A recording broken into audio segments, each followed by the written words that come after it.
Bonjour à tous et bienvenue sur ma chaîne La Lumière de Lily. Eh bien, cette chaîne est consacrée notamment à des séances d'hypnose que je réaliserai rien que pour vous, des tirages d'oracle avec mon oracle des fleurs et bien sûr un épisode que je vous ferai par mois où je consacrerai, que je mettrai à l'honneur une fleur, où je parlerai de son histoire, de ses symboles et peut-être aussi de ses fonctions médicinales, s'il y a lieu.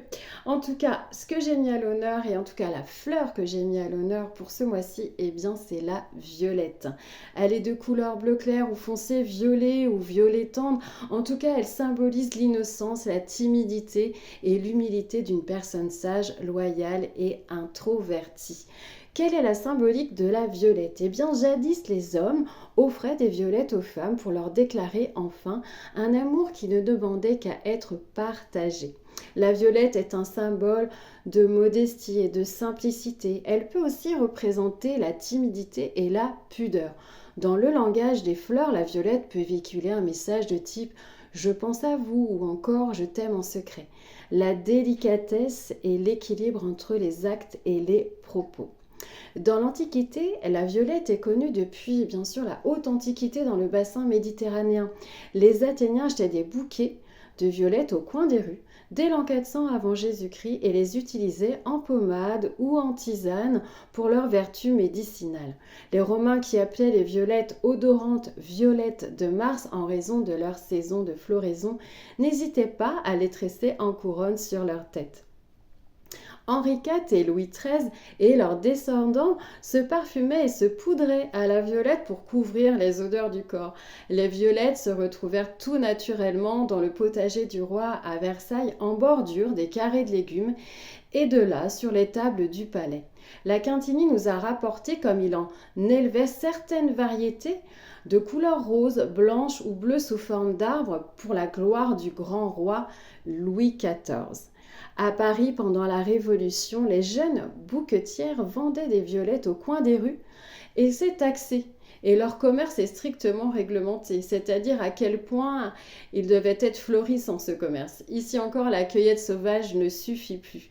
La floraison printanière ne satisfait pas la demande croissante et les chercheurs sélectionnent les fleurs simples aux coloris délicats et aux parfums les plus doux qui fleurissent de plus en plus tôt et de plus en plus tard dans la saison. Eh bien, en 1854, le soldat amoureux. La légende raconte que la violette aurait été rapportée d'Italie en 1854 par un soldat napoléonien amoureux qui souhaitait offrir à sa fiancée habitante de Saint-Jory. Il s'agit bien d'une légende, s'amusait Hélène Vier, présidente de la confrérie de la Violette de Toulouse. Le plus probable est qu'elle poussait déjà sur le territoire, mais c'est vrai que les maraîchers l'ont adoptée à cette période, sans doute parce qu'ils n'avaient rien d'autre à faire pousser l'hiver, précise-t-elle.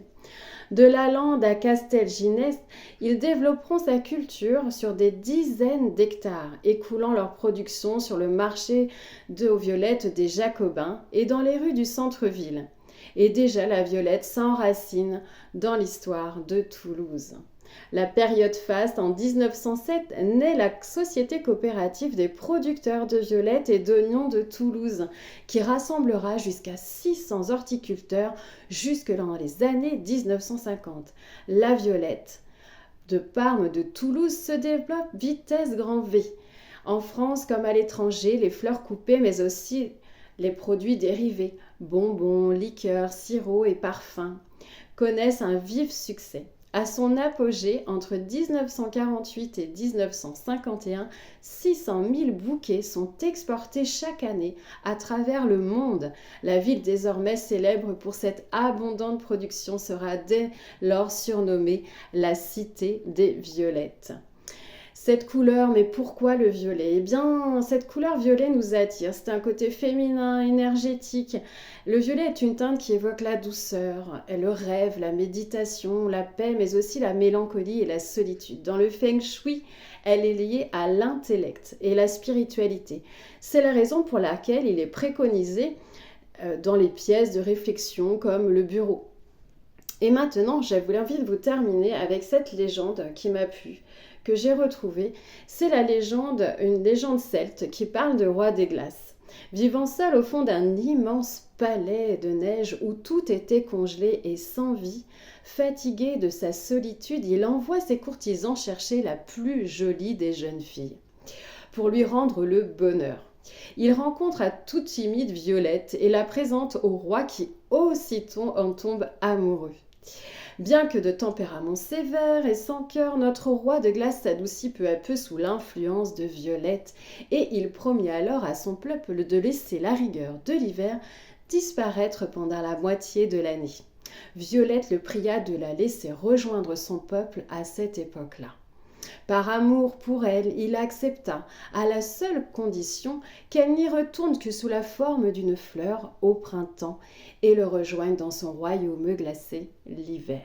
En tout cas, j'espère que cette belle histoire et la Violette vous aura enchanté. En tout cas, c'est une très très jolie fleur délicate et petite touche de violet dans le paysage et dans nos prairies. Et en tout cas, je vous remercie beaucoup pour votre écoute et je vous donne rendez-vous en tout cas pour un mois, une fleur. Eh bien, cette fois-ci, on se retrouvera pour avril et je vous laisse la surprise de la fleur. Moi-même, je ne sais pas encore laquelle je vais choisir. Et bien sûr, à tout à l'heure pour une séance d'hypnose sur la confiance et un petit tirage d'oracle que je ferai plutôt mercredi. Voilà, je vous embrasse tous et à bientôt. Si vous avez aimé, n'hésitez pas à me mettre un pouce, hein, ça m'encourage et tout. Et puis pour vous donner aussi un peu plus d'informations sur les séances d'hypnose, si vous avez envie d'un thème en particulier, n'hésitez pas à laisser des commentaires, je saurai les regarder et j'échangerai avec vous. Je vous dis à très vite et la lumière de Lily vous dit à bientôt. Bye bye.